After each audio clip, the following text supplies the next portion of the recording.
Situasi yang makin tidak mudah dan perlemahan ekonomi di berbagai belahan dunia terlihat sangat nyata. Dengan pertumbuhan ekonomi kuartal pertama di atas 5%, kita sudah terus mempertahankan berturut-turut pertumbuhan di atas 5%. Ini adalah sebuah prestasi dan merupakan hasil kerja bersama termasuk Bapak dan Ibu sekalian. Di sisi lain, kalau kita lihat kualitas seperti indeks pembangunan manusia yang naik menjadi 72,9, angka pengangguran yang juga mulai menurun semenjak meningkat pada saat pandemi, kemiskinan juga sudah mulai menurun, serta beberapa indikator penting yang mendapat perhatian Bapak Presiden seperti pemerataan Gini koefisien, stunting, semuanya memang menunjukkan adanya perbaikan. Jadi pertanyaannya, kalau sudah baik, kenapa kita kumpul? Ya karena perbaikannya masih bisa diakselerasi. Jadi kalau ada perbaikan tadi mungkin masih pada tahap di mana kita memiliki ruang untuk terus memperbaiki lagi. Dan salah satu yang paling penting tentu adalah kualitas belanja tersebut. APBN 2023 dirancang untuk tadi 5 area. Penguatan kualitas sumber daya manusia, pembangunan infrastruktur yang diakselerasi, dan dengan Bapak Presiden sekarang turun sendiri dan melihat kualitas jalan raya di berbagai belahan Indonesia, ini juga memberikan banyak sekali pembelajaran buat kita. Yang ketiga, reformasi birokrasi dan regulasi. Keempat, merevitalisasi industri kita, dan yang kelima, membangun ekonomi hijau. Jadi kalau kita lihat tadi yang mendapatkan penghargaan untuk kualitas belanja, mungkin sebagian memang bisa menjawab langsung dari 5 fokus kebijakan yang menjadi fokus tahun 2023. Apakah di bidang reformasi birokrasi dan regulasi, kualitas SDM, dan dari sisi langsung pembangunan infrastruktur. Ibu Bapak sekalian, dengan anggaran belanja yang mencapai 3.061 triliun, ini merupakan sebuah tanggung jawab yang luar biasa besar. Sehingga dari sisi mulai perencanaan penganggaran dan pelaksanaan penggunaan anggaran menjadi sesuatu yang sangat penting. Masyarakat akan terus bertanya, apa manfaat APBN bagi saya? Sebagian testimoni tadi barangkali direkam, namun yang paling penting masyarakat seluruhnya akan melihat bahwa anggaran pendapatan dan belanja negara adalah sebuah anggaran yang sangat penting bagi meningkatkan kesejahteraan dan pemerataan kesejahteraan di seluruh Indonesia. Saya melihat banyak dari kementerian lembaga yang terus meningkatkan kualitas belanjanya. Salah satu mungkin yang hadir di sini adalah Pak Menteri KKP. Beliau itu minta anggaran kepada kami untuk membuat tambak udang yang sekarang ini katanya tadi berkali-kali telepon saya karena sudah mulai panen parsial. Yang Bapak Presiden sendiri sempat hadir untuk memberikan peresmian terhadap tambak udang lebih dari 60 hektar dari 100 hektar. Pertanyaannya, kenapa Menteri Perikanan membuat tambak udang? Kalau sudah menghasilkan dan kemudian anggaran yang sudah diinvestasikan menghasilkan penerimaan, mungkin mulai dipikirkan bagaimana kreativitas untuk mensustainnya. Dan tentu jangan sampai pemerintah mengambil alih peranan dari swasta maupun masyarakat, tapi mengempower mereka. Ini adalah salah satu bentuk inovasi belanja yang dilakukan oleh Pak Menteri KKP.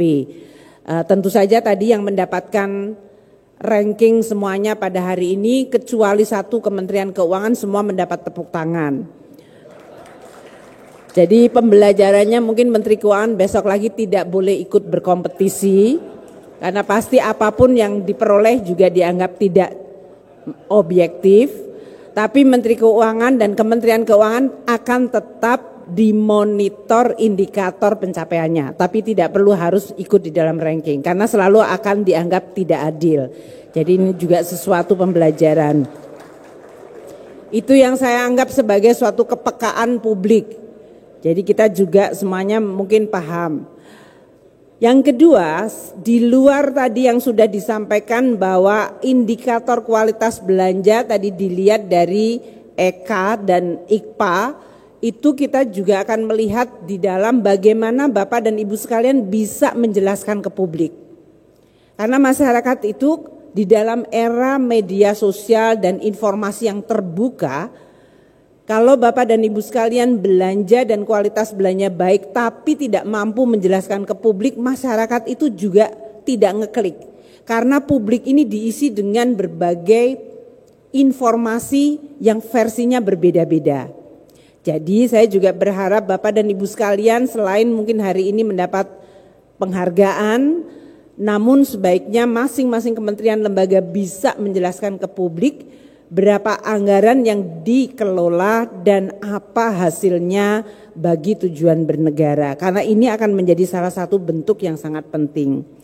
Ibu Bapak sekalian, untuk beberapa pengelolaan belanja negara ini kami akan terus mendukung sesuai prioritas yang telah ditetapkan oleh Bapak Presiden dan Wakil Presiden. Tahun 2023 adalah tahun terakhir sebelum Presiden Jokowi dan Bapak Kiai Haji Ma'ruf Amin tahun depan akan dan sedang menyusun anggaran tahun 2024. Ini adalah tahun-tahun yang menentukan. Banyak tujuan-tujuan pembangunan telah dan berhasil kita capai, namun kita menghadapi situasi yang sering tidak controllable. Terjadinya pandemi, terjadinya perubahan geopolitik, ini memang akan sangat menentukan, belum climate change. Selamat datang Pak Menteri Bappenas, Pak Suharso. Nanti saya sebentar lagi selesai Bapak, jadi Bapak langsung bisa di depan. Jadi kita akan melihat bahwa prioritas yang telah ditetapkan oleh Presiden, Bapak Wakil Presiden dan kemudian dilaksanakan oleh Kabinet menjadi suatu tantangan. Tidak hanya sekedar retorika tapi menjalankan melalui APBN-nya, anggarannya. Di mana nanti salah satu untuk Bapak dan Ibu sekalian belanja negara penting. Tapi sebetulnya para menteri, kementerian lembaga ini juga sering juga menerima PNBP. Jadi juga bisa dalam bentuk penerimaan negara. Jadi ini adalah salah satu kualitas dari bagaimana pengelolaan kementerian lembaga melalui instrumen APBN, apakah dari sisi belanja maupun penerimaan mungkin perlu untuk terus ditingkatkan. Yang paling penting biasanya adalah pada level birokrasinya. Apakah birokrasi mengikuti prioritas yang ditetapkan Presiden Wakil Presiden yang sudah disepakati Kabinet dan kemudian dijalankan konsisten. Karena sering kemudian ada gap yang harus terus dijembatani antara birokrasi yang sudah bekerja rutin setiap tahun mengajukan anggaran, melaksanakan anggaran dengan prioritas dan urgensi yang ditetapkan oleh Bapak Presiden, Bapak Wakil Presiden dan bahkan ketetapan di dalam Kabinet. Nah, tantangan terus mengarahkan dan meningkatkan kualitas di dalam belanja. Dalam hal ini berarti juga dalam mengawasi birokrasi kita bisa berjalan sesuai dengan prioritas pembangunan nasional. Berbagai langkah sudah kita lakukan untuk Bappenas dan Kementerian Keuangan dari mulai perencanaan penganggaran, kita makin menginvestasikan tadi sistem-sistem mulai dari perencanaan penganggaran, diharapkan makin simple, makin single entry sehingga KL tidak perlu berkali-kali mengisi dokumen anggaran dari mulai perencanaan penganggaran hingga nanti diharapkan sampai dengan pelaporan yang diaudit oleh BPK yang sekarang ini sedang terjadi untuk belanja tahun 2022. Sehingga proses anggaran seefisien mungkin juga, bisnis prosesnya menjadi lebih mudah dan fokus kita adalah pada dampak dan impact-nya. Ini kemudian akan menyebabkan seluruh energi kita melihatnya kepada hasil. Tadi kata-katanya adalah output dan outcome, tapi kata-kata output outcome barangkali juga tidak connect dengan masyarakat. Yang bisa dilihat adalah dampaknya apa, hasilnya itu impact-nya apa kepada kehidupan masyarakat sehari-hari dan perekonomian kita yang harus semakin maju dan kuat. Ini yang mungkin menjadi tantangan bagi kami di Kementerian Keuangan bersama-sama dengan Bappenas nanti untuk bisa membuat sistem penganggaran yang makin mudah, tidak menyita waktu untuk urusan birokrasi tapi waktu akan difokuskan pada hasil dan dampak.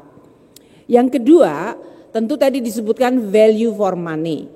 Kalau suatu kementerian seperti tadi saya menggunakan ilustrasi Bapak Menteri KKP, saya bisa menghabiskan atau meminta anggaran berapa ratus miliar dan dia menghasilkan dampak output yang lebih besar dan kemudian anggaran itu bisa dikembalikan lagi. Itu adalah menjadi value for money-nya sangat besar. Karena barangkali kegiatan ekonomi apalagi di daerah-daerah atau di bidang-bidang yang dianggap berisiko tinggi, itu swasta atau private sector tidak berani masuk. Mungkin pemerintah perlu masuk dulu, kemudian baru kegiatan ekonominya bergerak dan pemerintah kemudian bisa mulai memberikan ruangan itu kepada private sector, anggaran mulai menurun atau dalam hal ini peranannya tidak perlu paling depan dan paling dominan. Cara-cara untuk kreatif spending dan menciptakan value for money ini menurut saya masih sangat kecil di birokrasi kita.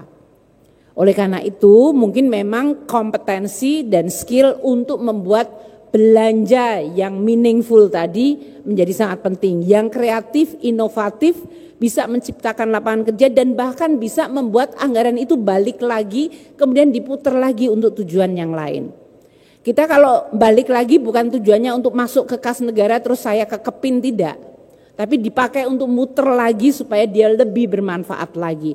Itulah yang kita sebutkan peranan APBN sebagai suatu instrumen, apakah dia melakukan distribusi, alokasi atau pada saat ekonomi menghadapi shock seperti pandemi semua menurun, APBN menarik dalam bentuk stabilisasi. Ini adalah peranan yang tidak mungkin dilakukan oleh Kementerian Keuangan sendiri atau bersama-sama Bappenas dari mulai perencanaan. Ini hanya bisa dilakukan apabila seluruh kementerian, lembaga dan pemerintah daerah juga melakukan langkah-langkah inovatif. Jadi saya berterima kasih kepada seluruh kementerian, lembaga dan bahkan kepada pemerintah daerah yang akan terus melakukan inovasi dan kreativitas di dalam mengelola anggarannya.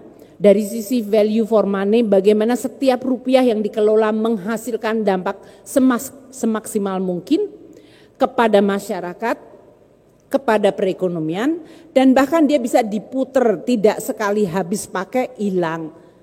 Jadi ini adalah sesuatu yang mungkin perlu untuk terus dijadikan salah satu indikator kualitas belanja. Terakhir tentu saja saya juga ingin menghimbau kepada seluruh kementerian lembaga.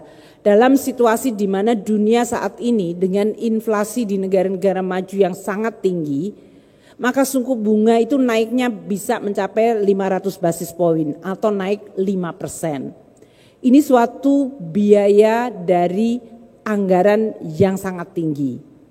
Oleh karena itu kita harus menggunakan anggaran semakin hati-hati. Juga tentu masyarakat makin kritis terhadap kenapa saya harus bayar pajak. Kita juga harus mampu untuk menjelaskan bahwa dampak dari pajak terhadap perekonomian bisa ditunjukkan kepada masyarakat keseluruhan. Langkah-langkah untuk perbaikan termasuk ke dalam Kementerian Keuangan sendiri. Kami harus merasa sangat rendah hati untuk mengakui masih banyak perbaikan yang harus kita lakukan. Oleh karena itu mari kita bersama-sama dari Kementerian Keuangan sendiri, kami dengan Bappenas di dalam perencanaan hingga pada seluruh pengguna anggaran kementerian lembaga untuk bersama-sama terus memperbaiki pengelolaan keuangan negara. Karena pengelolaan keuangan negara adalah tanggung jawab bersama bagi kita semua. Saya mungkin tidak bicara hari ini mengenai pemerintah daerah karena sepertiga belanja daerah adalah melalui transfer ke pemerintah daerah. Dan dengan Bapak Presiden sekarang turun sendiri ke bawah melihat kualitas jalan-jalan yang rusak, bahkan Bapak Presiden akan mengeluarkan impres untuk jalan. Ini merupakan suatu pembelajaran. Kualitas belanja kita untuk menjawab tantangan pembangunan masih perlu untuk ditingkatkan. Kami akan siap sedia untuk bekerja sama dengan seluruh kementerian, lembaga, dan pemerintah daerah di dalam mengoptimalkan amanat rakyat melalui pengelolaan belanja negara yang baik. Mari kita terus belajar dan gunakan tahun 2023 yang masih separuh jalan untuk mengoptimalkan pelaksanaan agar APBN 2023 betul-betul bisa melindungi rakyat dari berbagai guncangan-guncangan yang terjadi, membangun ekonomi dan memperkuat ekonomi agar mampu menciptakan kesempatan kerja, mengurangi kemiskinan, meningkatkan pemerataan kemakmuran, dan terus memperbaiki Indonesia baik dari birokrasinya, pertahanan, keamanan maupun dari sisi hukumnya. Karena Bapak-bapak dan Ibu sekalian yang ada di sini termasuk Bapak Ketua Mahkamah Agung bertanya, "Loh, saya relevansinya dengan tadi 5 prioritas apa?" Kualitas dan kepastian hukum menjadi salah satu kunci bagi transformasi ekonomi suatu negara. Jadi kami juga tetap berharap dimanapun Bapak dan Ibu sekalian dari sisi kementerian, lembaga maupun di daerah pasti memiliki peran luar biasa bagi perbaikan ekonomi negara kita dan rakyat kita. Mari kita bersama-sama terus mengawal pelaksanaan APBN 2023 dan kita berharap untuk 2024 yang sedang kita rancang bersama untuk juga bersama-sama terus mampu menjawab kebutuhan Indonesia untuk maju, makmur, dan adil. Terima kasih sekali lagi Bapak dan Ibu sekalian, pimpinan lembaga dan para menteri serta pimpinan dari kementerian lembaga yang lain yang hadir pada pagi hari ini untuk terus memberikan perhatian dan meningkatkan kualitas pengelolaan anggarannya. Saya tahu itu tujuannya adalah untuk Indonesia yang makin baik dan lebih baik. Komitmen tersebut merupakan sesuatu yang sangat kami hargai dan kami akan bersama-sama bekerja bersama Bapak dan Ibu sekalian serta pemerintah daerah untuk terus memajukan Indonesia.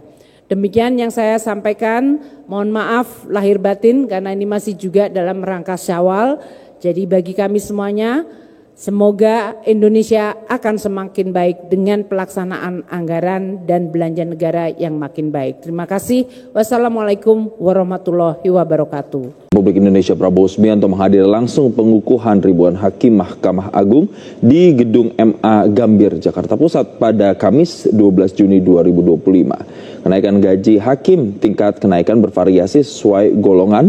PP tersebut menetapkan kenaikan signifikan terhadap gaji pokok dan tunjangan jabatan hakim dengan rata-rata kenaikan mencapai 30-40%. Dan pemirsa, untuk membahas terkait dengan kenaikan gaji hakim ini, kita akan bahas bersama dengan pakar hukum tata negara Zainal Arifin Mohtar melalui sambungan virtual. Selamat siang Mas Uceng. Selamat siang. Baik, Mas Uceng. Hal pertama, dengan adanya kenaikan gaji ini, apakah kemudian nantinya ini bisa berpengaruh terhadap integritas, independensi, dan seperti yang disampaikan tadi oleh Pak Prabowo bahwa hakim-hakim kita jangan sampai bisa dibeli? Satu, yang pertama barangkali begini, kalau kita belajar dari teori atau belajar dari praktik yang terjadi di berbagai belahan negara, tentu menaikkan gaji itu adalah salah satu jalan untuk menghilangkan praktik koruptif ya. Itu terjadi di negara manapun.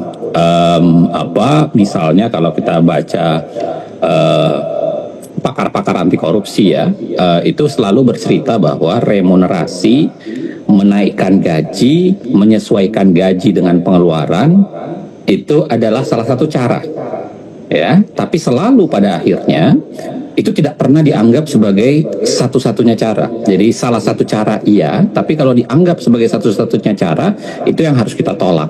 Nah, ini yang kedua yang saya mau bilang, dalam kasus Indonesia menaikkan gaji itu bukan pertama kali ya, itu sudah berulang kali sebenarnya dilakukan penyesuaian dari pengeluaran, lalu kemudian penyesuaian dengan sasaran yang sama, bahasa yang sama, bahwa ingin menghilangkan kemungkinan sakit kepala. Nih masak gue Paramex. Andalan nih. Paramex cepat kerja. Hakim itu bisa kena suap, jadi bukan hal yang baru Saya kira mulai dari tahun 2000-an pasca reformasi, kenaikan itu sudah didorong, dilakukan. Walaupun memang pada praktiknya lebih banyak terjadi di tingkat hakim agung dan hakim konstitusi, ya. Di level bawah itu kan sedikit agak tertahan gitu. Nah, yang ketiga, jadi kita mau bilang begini, kalaupun dinaikkan, pertanyaan yang paling pas sebenarnya untuk mengatakan bahwa dengan jumlah gaji ini hakim tidak akan koruptif lagi, itu berapa? Kita kan tidak pernah bisa menjelaskan itu. Jadi begini, kalau ujuk-ujuk menaikkan gaji tanpa melihat batas wajarnya bagaimana, ini kan sama dengan seakan-akan menaikkan saja tanpa kemudian melihat apa efek yang mungkin didapat. Nah, yang keempat yang paling penting sebenarnya saya mau bilang bahwa tadi saya sudah sampaikan di awal, kalau dia dijadikan resep tunggal, itu biasanya tingkat kegagalannya besar. Karena benar dia adalah salah satu cara, tapi tidak mungkin dijadikan satu-satunya cara. Karena kalau dijadikan satu-satunya cara, biasanya yang terjadi dalam konteks pengalaman di beberapa negara, yang terjadi itu akhirnya hakim mengalami double gaji, gaji halalnya atau gaji legalnya itu tinggi, plus pada saat yang sama gaji dalam tanda kutip ya, gaji ilegal atau kemudian nerima sana sininya juga tetap tinggi. Nah, itu sebabnya biasanya orang bicara kalau mau menaikkan gaji, dia tidak boleh menjadi satu-satunya cara. Dia harus ditemani. Ditemani dengan apa? Ditemani dengan serangkaian proses perbaikan. Salah satu misalnya yang sering dibicarakan adalah menaikkan transparansi. Hakim harus dikuatkan transparansinya. Transparansinya misalnya apa? Manajemen perkara. Salah satu yang banyak dimainkan misalnya selama ini itu adalah soal manajemen perkara. Sebuah perkara itu harus dipegang oleh hakim mana? Nah, itu sumber permainan. Nah, selain transparansi, akuntabilitas. Akuntabilitas itu adalah menguatkan praktik hakim untuk bisa dinilai secara detail ketika dia mengeluarkan putusan. Karena biasanya sumber koruptif yang paling utama itu kan adalah putusan. Jadi karena hakim itu kan bisa mengatakan ya atau tidak. Bahkan dalam banyak perkara itu kasus-kasus pidana, kasus-kasus perdata digeret ke menjadi konsep perdata, atau kasus-kasus perdata di konsep menjadi pidana gitu ya. Nah, hakim itu seringkali itu melakukan pendapatnya itu sesuai dengan pendapatan dalam tanda kutip uang yang kemudian diberikan kepada dia. Artinya jangan pernah sebenarnya menjadikan kenaikan uang atau kenaikan gaji itu menjadi satu-satunya cara. Baik. Bahwa benar dia adalah salah satu cara, ya. Tapi kalau dia dipakai menjadi single recipe, biasanya kemungkinan gagalnya akan menjadi tinggi. Kalau begitu Mas Uceng, apakah misalnya perlu evaluasi berkala selain tadi adanya transparansi begitu yang ditunjukkan, tapi perlu nggak evaluasi berkala untuk kemudian menutup celah-celah adanya ketidaktransparanan tadi, menutup celah-celah gaji ilegal tadi, supaya kemudian supremasi hukum tertegakkan dan masyarakat itu kepercayaannya terhadap lembaga peradilan itu tidak luntur, Mas Uceng? Iya, isu soal evaluasi berkala itu sebenarnya sudah banyak dibincangkan, ya. Sekarang itu dalam konsep saat ini evaluasi berkala itu dilakukan oleh pihak eksternal maupun internal. Jadi internal Mahkamah Agung itu melakukan evaluasi berkala sebenarnya ya. Begitu juga eksternal dalam artian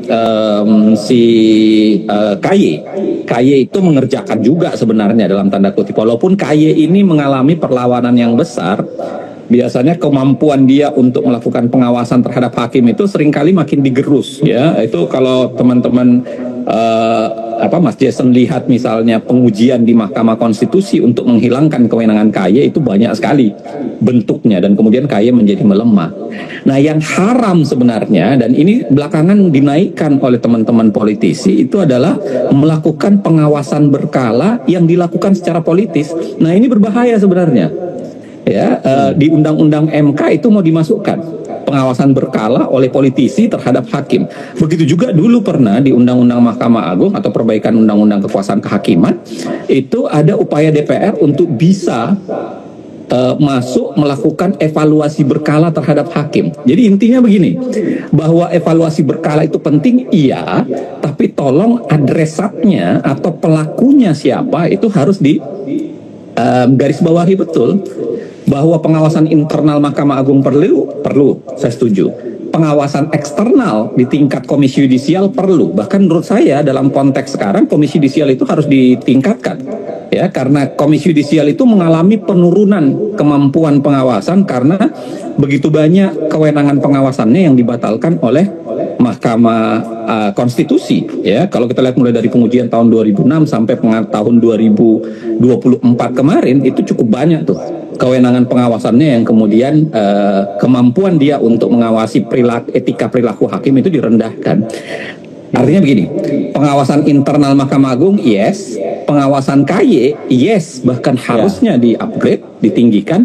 Tapi kalau pengawasan politik, dalam artian DPR, mau masuk melakukan pengawasan terhadap Mahkamah Agung, Hakim Agung, dan Komisi Hakim Konstitusi, saya kira ini yang harus no.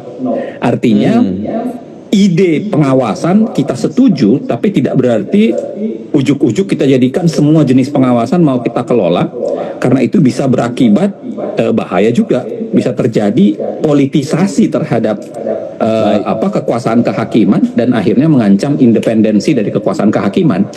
Independensi kekuasaan kehakiman itu kadang-kadang begini, Mas Jason. Jadi pengawasan itu harus kuat, tapi pada saat yang sama kalau terlalu kuat dia bisa merusak independensi kekuasaan kehakiman. Jadi kalau kata peribahasa ini seperti menarik rambut di tumpukan tepung, dan memang ditariknya itu harus berhati-hati karena kalau ditariknya secara serampangan dia bisa menyebabkan tepungnya yang terserak, begitu. Baik, ini semoga tidak hanya sekedar simbolis atau bahkan hanya politis semata, tapi benar-benar hal ini juga bisa menunjukkan, mendorong nanti upaya reformasi peradilan di Indonesia. Terima kasih pakar hukum tata negara Zainal Arifin Mokhtar telah bergabung bersama kami di Metro Siang. Jelajahi cara baru mendapatkan informasi.